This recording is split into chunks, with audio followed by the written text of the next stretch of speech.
Olá a todos, sejam muito bem-vindos. Nós damos início agora ao tema Novos Caminhos, Políticas Públicas, Legislações, ODS da Agenda 2030 e Turismo Rural. Esse tema ele está inserido em uma série de turismo rural chamada Tendências e Encontros Memoráveis, promovidos pelo Instituto Brasil Rural. Meu nome é Sérgio Dias Filho, eu sou advogado, sou consultor, tenho uma trajetória de serviços prestados na área do agroturismo, da agroindústria de base familiar, aqui na região turística das Montanhas Capixabas, no estado do Espírito Santo. A minha formação é na área do direito constitucional, mestrado em direito constitucional, e eu me especializei em direito tributário na Getúlio Vargas e em agronegócios na USP. Atualmente estou diretor técnico do Montanhas Capixabas Convention aqui na região.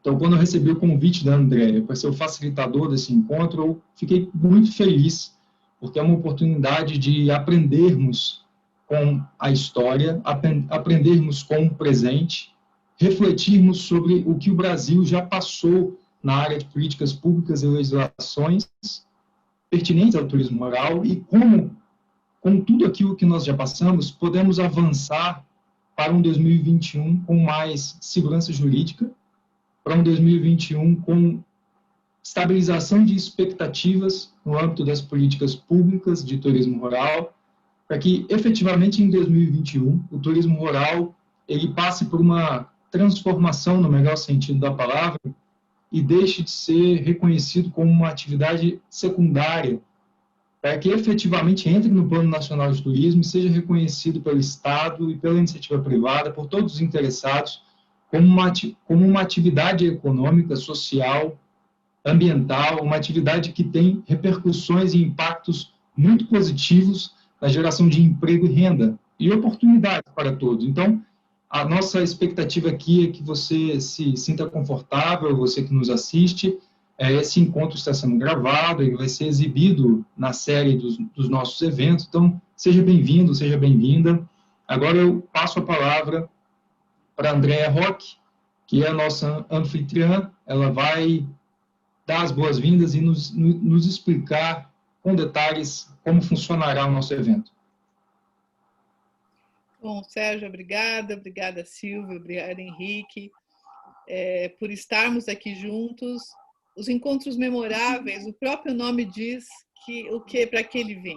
Ele vem para fazer esses encontros num ano de 2020, num ano que foi tão difícil para todos nós, e um ano que nós tivemos que pensar no futuro, realmente respeitando o passado e tomando um cuidado extremo no nosso presente. E nada melhor do que esses encontros para comemorar um ano novo que chega, esses encontros para trazermos novos caminhos, novas pistas para que esse desenvolvimento rural, que esse desenvolvimento do turismo seja inteligente, estratégico, inovador, e por isso da juventude, né, aliada à experiência do passado. Eu acho que esse painel demonstra muito isso, demonstra caminhos que estão surgindo, pessoas que estão vindo para mudar a história, pessoas que trouxeram a história na sua vida. E encontros é isso, encontros ele não tem uma pretensão, senão, primeiro, rever amigos, agradecer a Silvio Torres, um amigo de muitos anos, um deputado que foi um grande parceiro do turismo rural, que acreditou, e ele vai contar essa história, e dar boas-vindas ao Sérgio e ao Henrique, a nova geração que está trazendo ânimo para a política municipal, está trazendo ânimo para o turismo rural. Então, eu só tenho que falar que 2021, esse encontro é prenúncio de um 2021 produtivo, estratégico, inteligente, inovador e consciente, porque se esse ano a gente não aprendeu nada, pelo menos a gente aprendeu a valorizar a nossa história para fazer um caminho novo. Então, novamente, obrigada por vocês três estarem aqui na série Encontros Memoráveis. A Brasil Rural fica feliz de mostrar essa forma diferente de pensar e prever o turismo, de prever a ruralidade, de prever políticas públicas. E esse ano as tendências são 3 temas muito interessantes, que são as RPPNs, a Rede Brasileira de Turismo Rural Consciente e as políticas públicas, as legislações passadas e futuras, para a gente fazer esse caminho. Então, novamente, obrigada por estarmos juntos e que em 21 a gente possa ter esse encontro de verdade, olhando, tomando café com prosa. Sérgio, passo para você e obrigada. André, com certeza, e já lanço o convite, todos aqui nas Montanhas Capixabas em 2021, faremos esse evento presencialmente, certo? E agora eu faço a apresentação do nosso convidado, ilustríssimo convidado, Silvio Torres, tem uma longa trajetória, uma longa contribuição para o turismo rural ser entranhado na nossa vida como ele é hoje. Se o turismo rural hoje, nós temos dificuldades, temos desafios, temos, mas se o turismo rural hoje já é mecanismo de emancipação de famílias, de comunidades, muito tem a participação das pessoas que estão aqui, André, que acabou de falar, e o Torres, empresário, jornalista, foi deputado federal e tem uma vasta experiência na produção de leis e políticas públicas nacionais de turismo rural. Então, Silvio, muito obrigado por ter aceito o nosso convite. Seja bem-vindo. Passo a palavra a você. E antes, já passando a palavra, eu acho que cabe relembrar o questionamento, com perdão, Silvio, que orienta a nossa atividade. Então, eu vou relembrar aqui, nós elaboramos uma provocação reflexiva para todos os convidados desse painel. É a seguinte: considerando sua respectiva trajetória na área, quais são os maiores desafios e as maiores tendências que a cadeia produtiva do turismo rural deve observar para que, conforme sustentado na Carta Aberta de maio de 2020, seja criado um projeto nacional de desenvolvimento do turismo rural brasileiro, a fim de que o turismo rural seja prioridade na agenda turística nacional. Então, Silvio, por favor, com a sua experiência, com a sua sabedoria, leitura dos acontecimentos, o que você acha a respeito? Bem, olá, Sérgio, olá, Andréia, prazer revê-la, Andréia, prazer te conhecer, Sérgio. O Espírito Santo é uma terra que sempre ofereceu ao Brasil grandes talentos, né, em todas as áreas, e especialmente na área de turismo rural, na área de agricultura, de uma forma geral, tudo aquilo que o Espírito Santo representa para o país. Tive inúmeros amigos, deputados capixabas, que fizeram muito pelo Brasil, né? E espero que você siga o caminho deles também nessa área tão importante, né? Olá, Henrique. Bom, eu estou conversando hoje com vocês, eu agradeço o convite, né, para poder, como se diz, ter um reencontro, né, com todo o trabalho que nós fizemos com relação ao turismo rural e como isso aconteceu.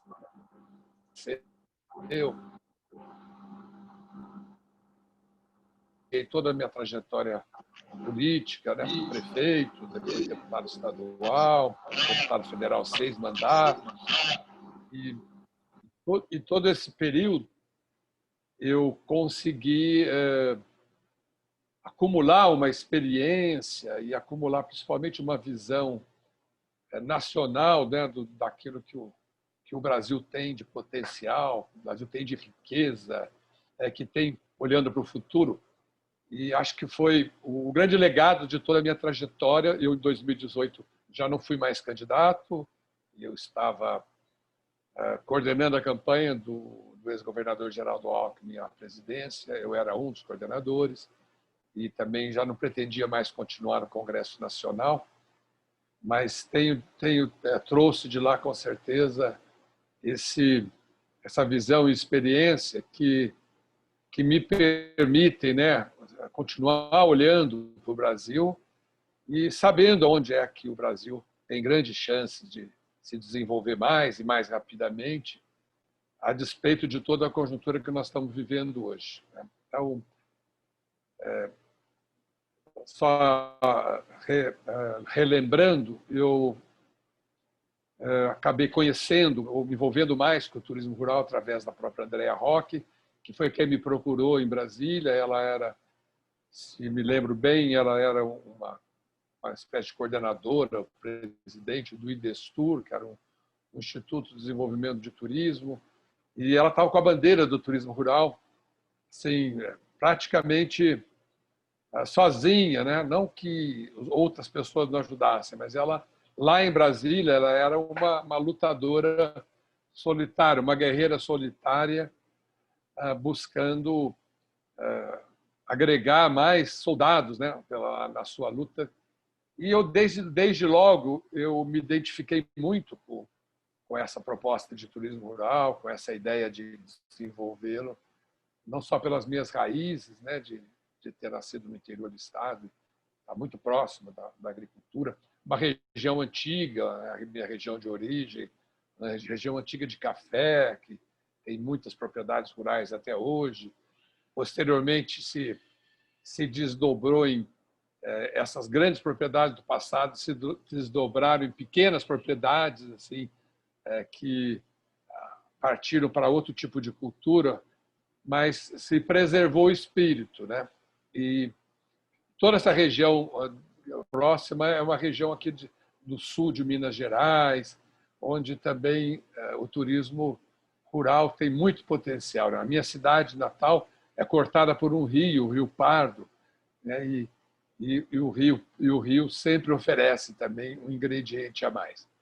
Mas estou contando isso um pouco para me introduzir e dizer que o trabalho que nós tentamos fazer, o que fizemos, né, os resultados talvez não fossem aqueles que nós gostaríamos que tivesse sido. A gente tinha outras ambições, um pouco mais de mais alcance, mas todo o trabalho, no primeiro momento, estava centrado na ideia de uma regulamentação da atividade do turismo rural.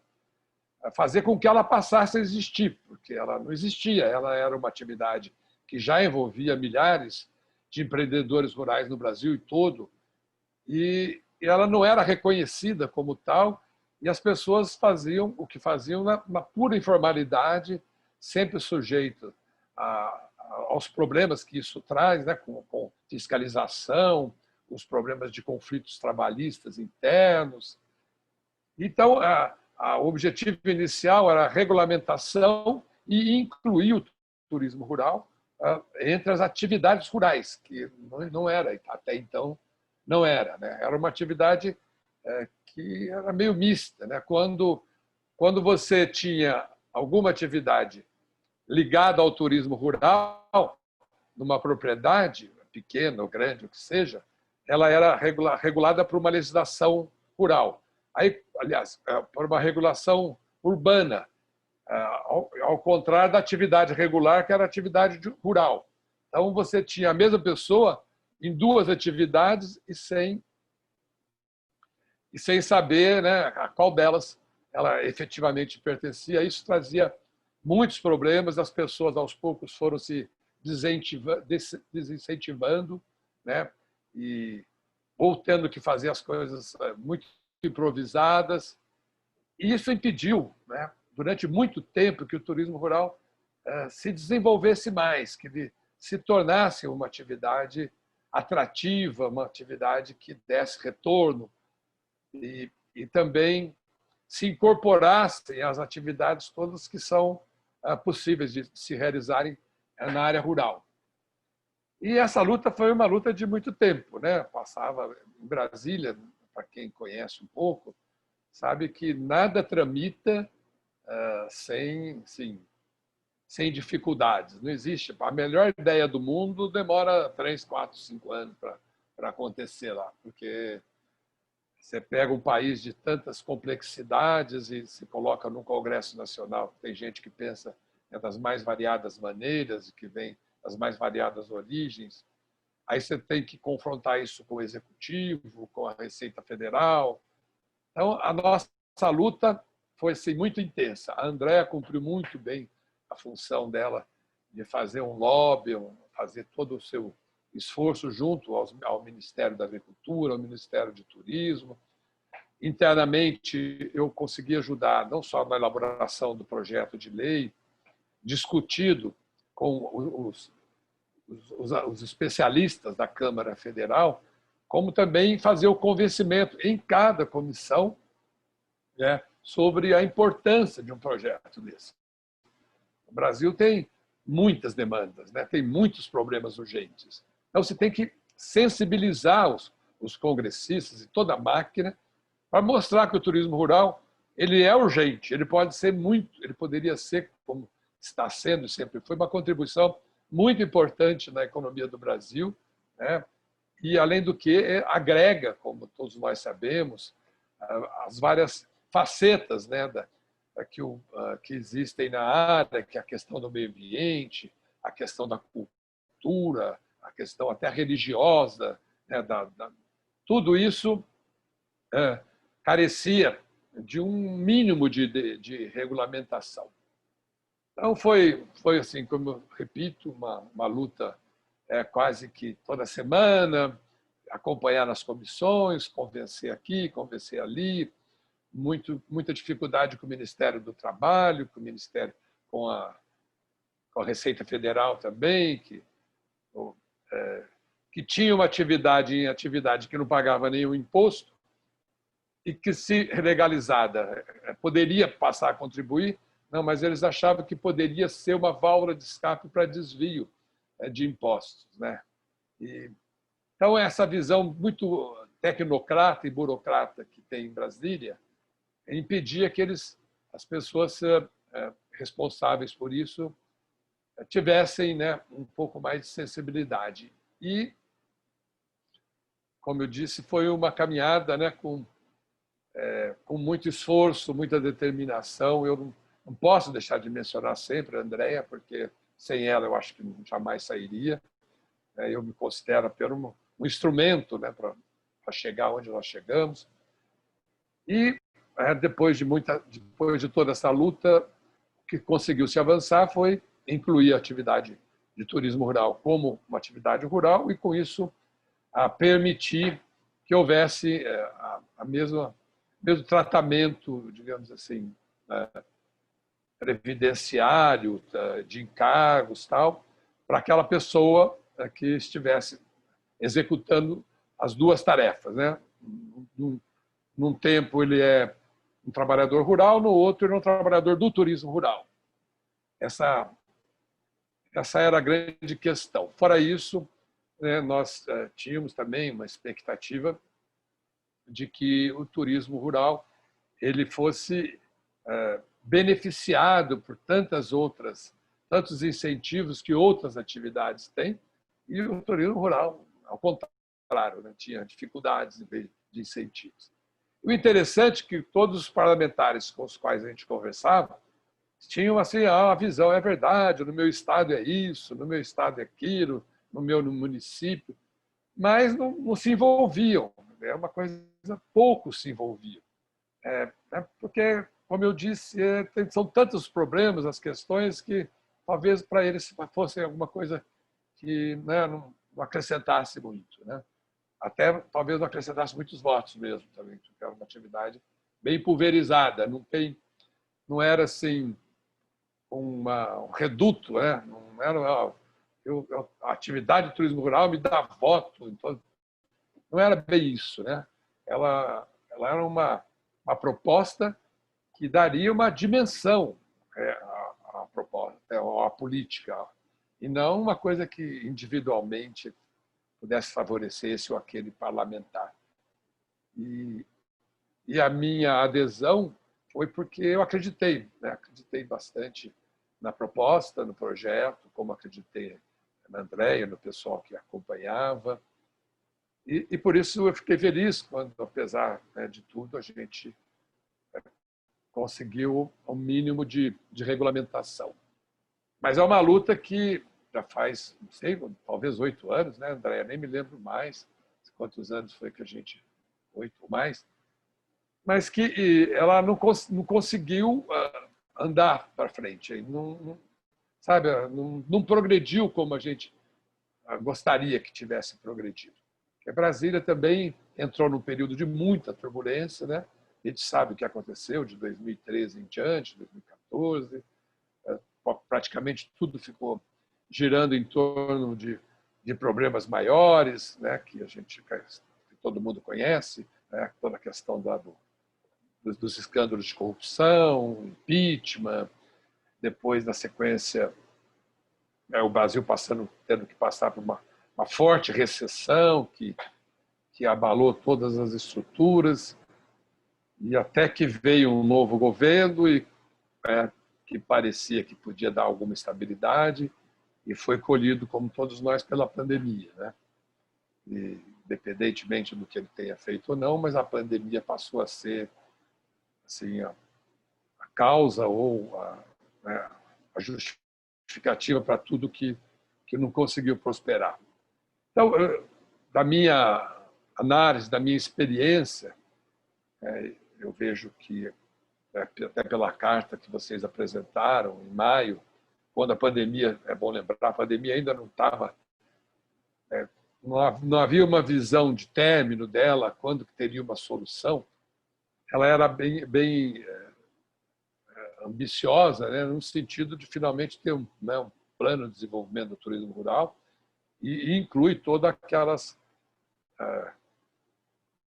carências, né, que precisam ser supridas para que esse plano funcione.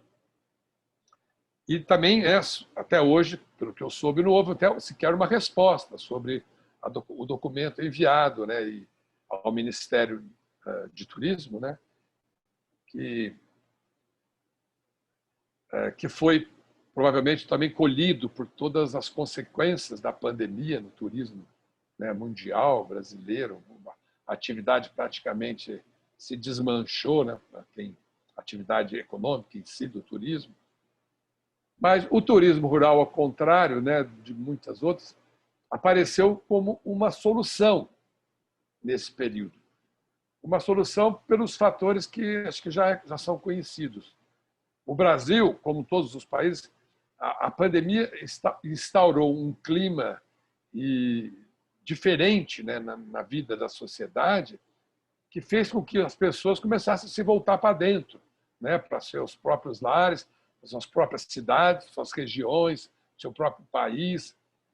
Então, isso fez com que renascesse a esperança de que o turismo interno no Brasil se revigorasse e, ao mesmo tempo, junto com ele, o turismo rural, porque é uma atividade, né, que tem tudo isso que a gente já falou, né? Tudo a ver com o meio ambiente, com uma vida saudável, com a procura de qualidade de vida das pessoas. Nós sabemos que as cidades vão sofrer um certo êxodo, as grandes cidades. Há uma procura grande por uma volta a núcleos urbanos menos problemáticos, menos poluidores, menos violentos, como São Paulo, mas agora com uma causa, né? Assim, você tem suporte para isso quando se instala a possibilidade de se trabalhar à distância, você poder manter uma qualidade de vida e, ao mesmo tempo, trabalhar de um modo rentável, e isso harmonizando com os novos rumos da economia mundial, inclusive. Mas o turismo rural entra nisso com muita força. Ele facilita muito a vida das pessoas. E ele já tem praticamente uma infraestrutura pronta, porque ele não requer muita infraestrutura. É fácil improvisar no campo uma pousada, improvisar um showroom de produtos do campo, improvisar visitas, trilhas, passeios, tudo isso, conhecer patrimônio histórico, tudo isso hoje é muito fácil de se fazer, porque há um conhecimento acumulado sobre isso até na própria vida das pessoas. A história é muito mais fácil de ser buscada assim, né, no interior, nessas áreas, do que fora disso, porque as pessoas mantêm tradições, né, mantêm folclore. Isso ajuda muito, né, nessa base de infraestrutura do turismo rural. Então, eu acho que a carta contempla essa visão, contempla essa possibilidade O que eu temo, na verdade, é que essa pandemia ela perdure ainda por mais tempo e ela impeça os avanços que a legislação pode trazer, a legislação do Congresso Nacional tenha. Nós estamos praticamente há um ano, esse ano praticamente não se aprovou nada de importante no Congresso. Nós estamos com um problema seríssimo de ajuste fiscal para o ano que vem. A inflação está perdendo controle, o desemprego deve aumentar. E aí, o que acontece é que os governos, o Congresso vão atrás daquilo que afeta mais a economia no seu conjunto, e não naquilo que a gente chama da microeconomia, que é onde poderia se encaixar uma atividade de turismo.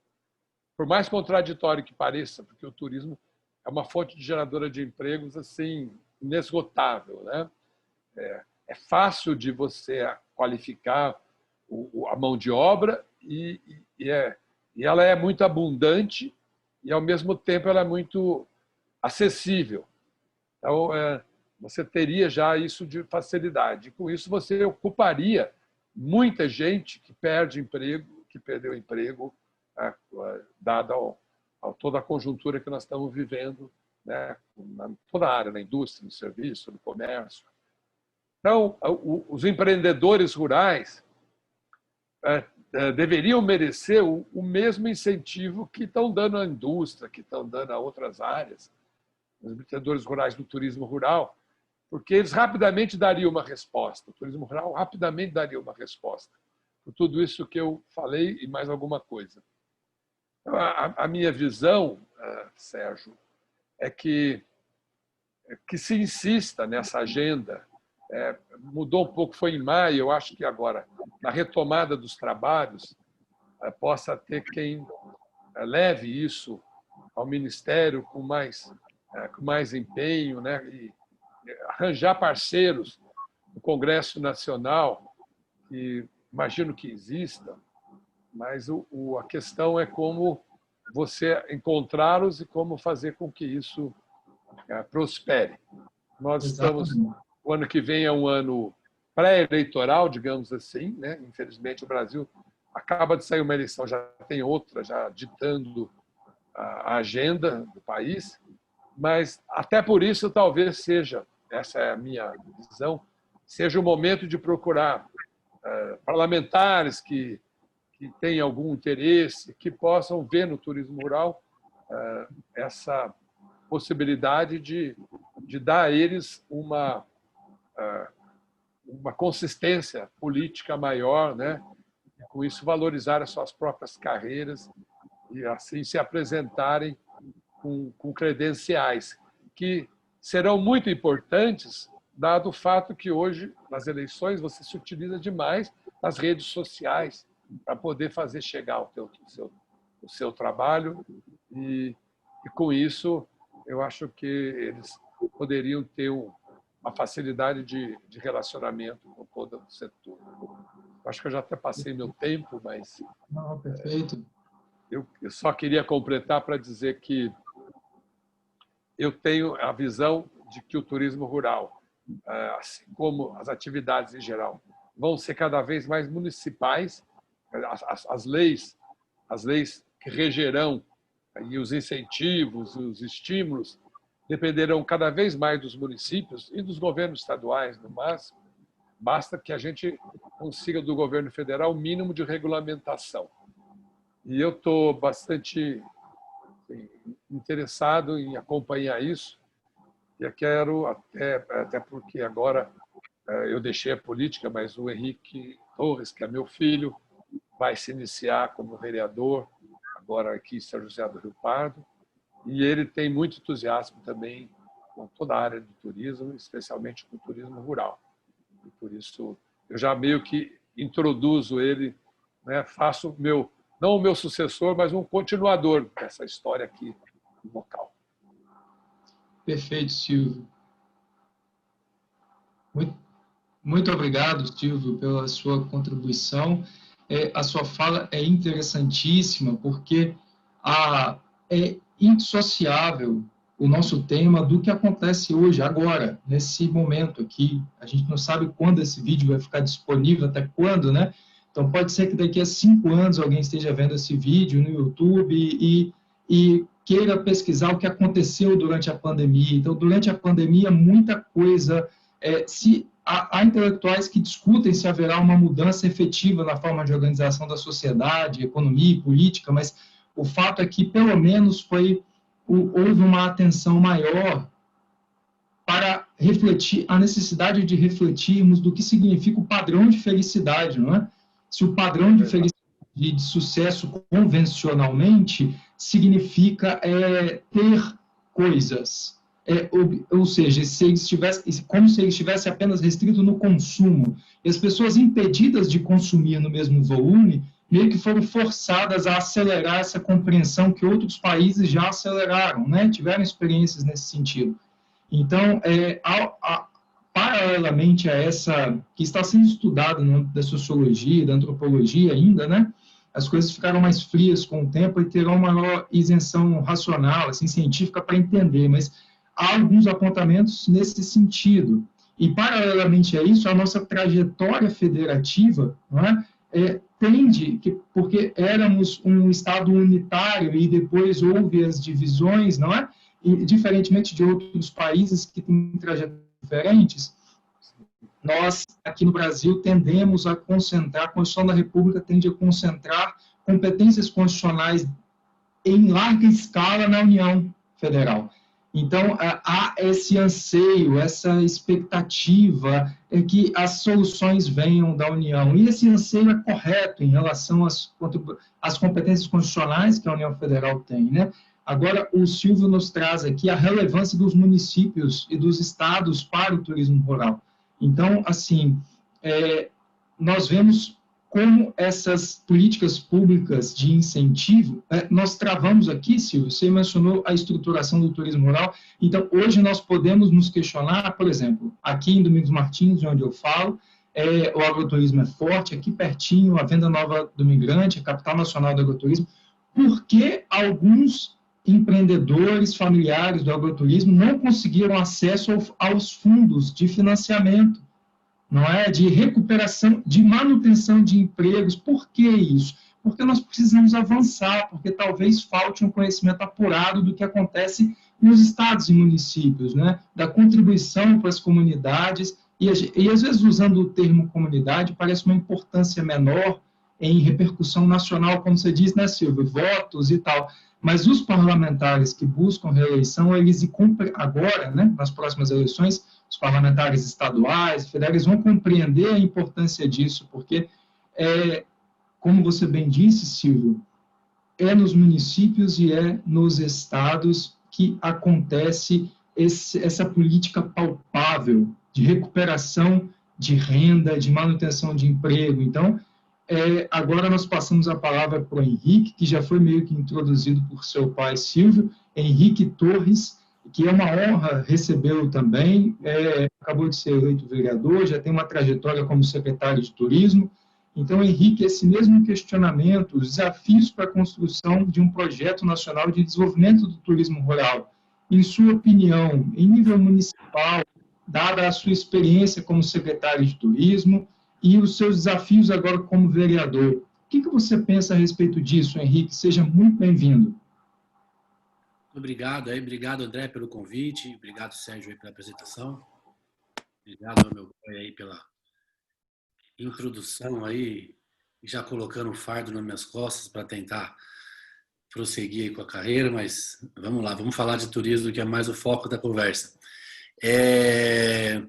Então, aqui no interior, né, até para começar falando, agora nesse tempo de pandemia, eu fiquei muito tempo aqui e a gente começou a perceber até já esse êxodo aí que o pai mencionou, o pessoal, muita gente mesmo se mudando para cá e ficando aqui de home office, já com perspectivas de ficar por aqui um bom tempo, né? E a gente já começa a ver esse pessoal, já começa a fazer passeios por aí. Isso eu estou falando aqui da nossa região, né? Eu já percebi nessa pandemia que já se criaram novas empresas de de turismo aventura, por exemplo, que já não existia, porque o pessoal começou a procurar alternativas e foi para esse lado.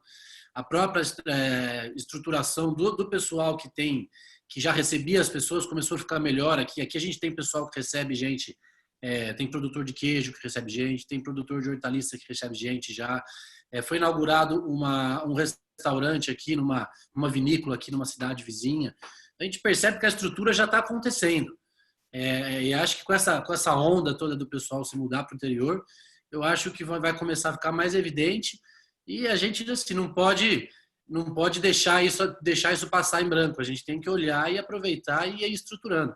Eu me lembro quando eu fui secretário de turismo, 2015, 2016 aqui, que a gente promoveu, inclusive a André esteve aqui presente, a gente promoveu o primeiro fórum de turismo regional aqui na cidade, onde a gente convidou um pessoal que já estava fazendo isso, tinha o pessoal da Fazenda Ambiental Fortaleza que veio aqui, eles fazem um trabalho sensacional. Eles transformaram as casinhas deles de colonos em casinhas para receber hóspedes. Então, recebe gente da Dinamarca, da Suíça, da Austrália, da França. E já tem um monte de produção orgânica lá dentro. E é um cara assim, você vê um cara muito à frente do tempo. E a ideia era trazer essas ideias bacanas e começar a mostrar para o pessoal da região aqui. Fizemos esse fórum, fizemos o primeiro encontro regional de turismo aqui na nossa região, fizemos em Mococa, foram 18 prefeitos presentes. A ideia do turismo rural foi basicamente aí 50% do que foi falado ali. E sempre com essa ideia de que já tem, mesmo como o meu pai falou, né, uma estrutura muito forte, muito grande de se fazer, então não se depende muito de investimento, depende do governo, às vezes, das políticas públicas que dão incentivo, mas da questão de se estruturar é muito mais do entendimento do produtor, de entender que existe uma oportunidade ali dele desenvolver uma nova atividade, né, gerar uma renda diferente, mas ao mesmo tempo ele ficar antenado, né, saber onde, quais são as tendências, o que o turista que vem para o turismo rural está procurando, porque às vezes o produtor ele não entende o que ele está procurando, né, o cara vem de fora, ele quer consumir aquele produto que foi produzido ali na fazenda, quer ter aquela convivência do dia a dia na fazenda, e às vezes o próprio produtor ele não tem muito essa noção. Então, quanto mais for divulgado, mais for falado disso por aí, para os próprios produtores, a gente conseguir conscientizar eles começam a se estruturar e a partir daí a gente começa a fazer o trabalho, vamos dizer, nosso agora de vereador, e eu na época de secretário, de conseguir juntar esse pessoal, juntar com outras cidades da região e começar a divulgar, para de fato chamar os turistas para vir para cá. E olha o que a gente tem de bom aqui. Aqui em São José do Rio Pardo eu faço parte do Contur, a gente discute as políticas da cidade há muito tempo, mas ao mesmo tempo a gente tenta, de uma certa forma, se organizar e começar a desenvolver nossas próprias iniciativas, porque muitas vezes é o que o pai falou, assim, em Brasília já é difícil, aqui no município também a burocracia não é muito diferente, né? Você vai pedir verba, você fica muito tempo nessa pauta de vai precisar de verba, vai precisar de verba, vai precisar de verba. Quando a verba não vem, você perdeu um tempão precisando disso. Então, eu acredito muito que a conscientização dos produtores, da forma mais massiva que tiver, eu acho que é o melhor caminho. E entre os desafios que a gente teria, por exemplo, eu digo isso porque aqui em São José do Rio Pardo são 1.200 propriedades rurais. Já é um desafio muito grande você conscientizar 1.200 propriedades rurais e colocar eles já para atuar nessa área. Mas, ao mesmo tempo, você dá um incentivo. Não adianta você deixar 1.200 propriedades estruturadas para receber turista e não tem turista, né? Então, aqui eu acredito muito que a gente começou um trabalho legal. A gente tem alguns lugares aqui, hoje, por exemplo, já tem uma rota aqui que você já pode visitar um pessoal de uma cachaça, já pode visitar um produtor de queijo, você já tem produtores de hortaliça que recebe o pessoal em casa, tem a vinícola, tem pessoal que faz, inclusive, vodka, gin aqui, dentro de uma propriedade onde recebe o pessoal. Então, a própria parte de cavalgadas aqui, por exemplo, aqui nós temos uma região bem montanhosa, aqui em São José, acho que tem romaria quase todo domingo. E o pessoal explora, cada vez é um caminho e tal. Eu acho que esse, por exemplo, é um pessoal que ele está acostumado a fazer isso, mas eles não têm ideia que isso pode ser uma fonte de renda, né? Pode ser uma forma de atrair os turistas. Não adianta você, às vezes, é só convidar o pessoal daqui da cidade e aí entender que isso aí vai virar um fluxo de turistas muito grande. Eu acho que o mais importante, além de conscientizar eles, é a gente começar a estruturar para divulgar. Eu aqui como vereador agora e membro do Contur, tenho alguns projetos, tenho um plano de começar a trabalhar nessa questão da divulgação, entendendo a partir do ponto que a gente já tem um mini circuito e mostrar a partir desse mini circuito para os outros próprios começarem a ver, olha só, a gente tem uma estrutura, tem essa pessoa aqui que está fazendo, está dando certo, vamos fazer igual na sua. Já existem alguns cursos aqui, o Sindicato Rural aqui, em parceria com o Senar, tem dado curso de turismo rural para o pessoal, inclusive toda a equipe do Contur, inclusive o Contur a gente formou na época quando eu fui secretário, estava desativado, quase praticamente todo o grupo do Contur fez esse curso de turismo rural, então o pessoal já está começando a se mexer, e o curso está aberto, aqui nesse período de lá para cá, desenvolver um outro programa do Senar, que inclusive é um parceiro muito bacana para o turismo rural nas cidades, principalmente aqui, tem sido bastante atuante. Tem a Feira do Produtor Rural, que trouxe os produtores para uma feirinha dentro da cidade, isso é um programa nacional, e aqui em São José do Rio Pardo, inclusive, na primeira semana, a feirinha aqui bateu um recorde, foi na primeira semana a que mais faturou de venda dos 13 participantes. Esse pessoal que está assistindo é um programa do Senar, onde pega a cada ano 13 produtores, eles têm que provar que eles estão lá que eles produzem o produto deles lá na terra deles mesmo. Eles fazem um curso de 6 meses, eles aprendem como vender, regras de marketing, regras de propaganda, regras de como apresentar o produto. Eles aprendem a montar e desmontar a própria barraquinha.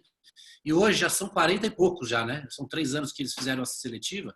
Na praça lá já são quase fecha a praça inteira aí num círculo que tem ali em volta do mercado.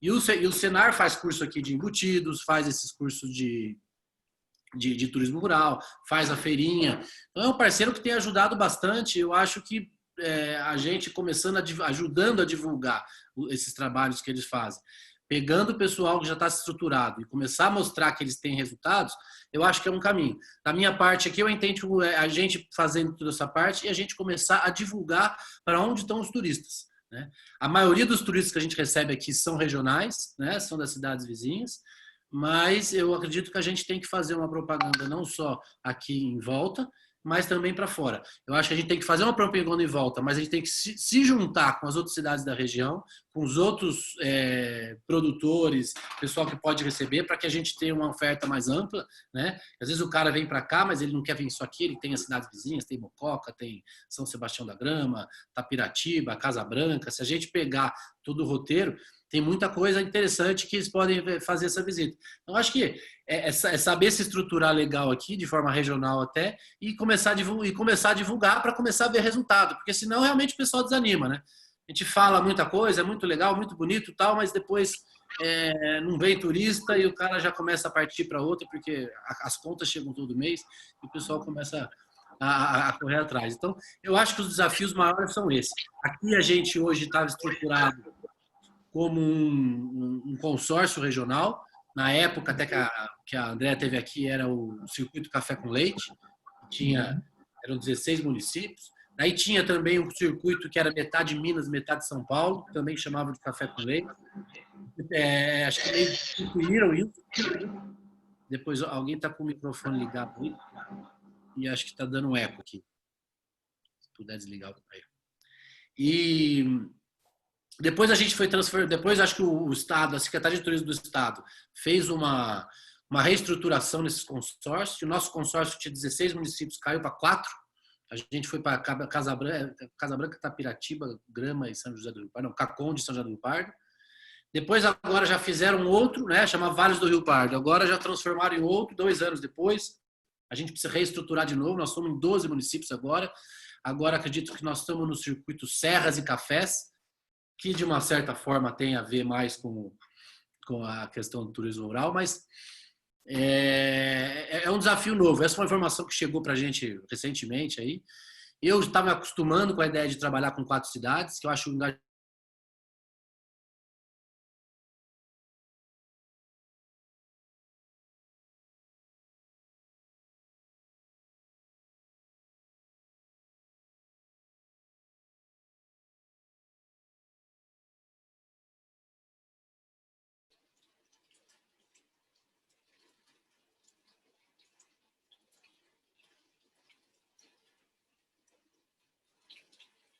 Não.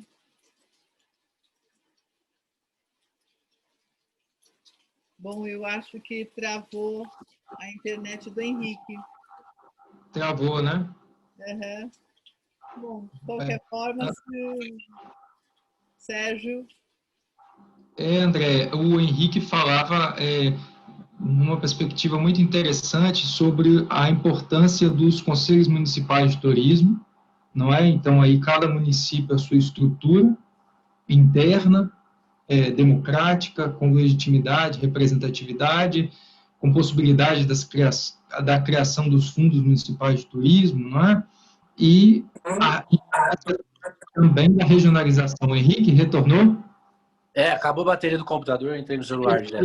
Henrique, por favor, se você puder concluir o seu raciocínio, nós temos ainda alguns minutos para o término da sua fala. Tá bom, vamos lá. Como eu estava falando na parte do turismo regional, que eu estava muito mais Você acostumado. quer virar a tela do seu celular? Isso, perfeito.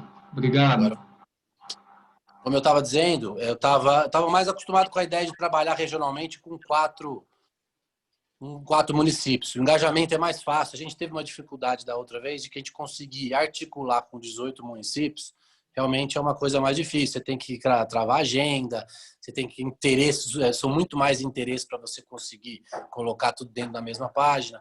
Então, agora com 12 municípios, eu acredito que o desafio seja maior, mas ao mesmo tempo o potencial é muito maior. Na época que eu fui secretário, a gente se candidatou e conseguiu conquistar o título de município de interesse turístico. Isso já nos dá uma força maior aí para a gente conseguir ter mais investimento aqui na cidade. Já fizemos alguns investimentos, principalmente na área central aqui da cidade, e com certeza vamos querer estruturar e mandar alguma coisa de outros investimentos que a gente conseguir para estruturar o turismo rural. Além dos cursos do Senar, eu acredito muito na questão dos eventos. Evento ele ajuda a engajar muita gente, ajuda a conscientizar muitas pessoas e ajuda a conectar as pessoas. Trabalhei muito tempo nisso na minha vida e eu acredito que esse vai ser um caminho que eu vou procurar trilhar agora nesse mandato de vereador, tentar engajar aí as cidades vizinhas, engajar aí os produtores e todos os players aí do mercado do turismo rural para ver se a gente, de fato, agora aproveita essa onda aí que a pandemia deu a oportunidade de receber esse pessoal de fora e consolida o rural aqui na nossa região. Excelente. Muito obrigado, Henrique, pelas suas colocações. Estava dizendo com o André aqui, enquanto você retornava, muito importante você ter mencionado a função primordial dos conselhos municipais de turismo para o debate, para a deliberação de quais são as prioridades de cada município. Cada município, de repente, tem uma vocação específica para o turismo.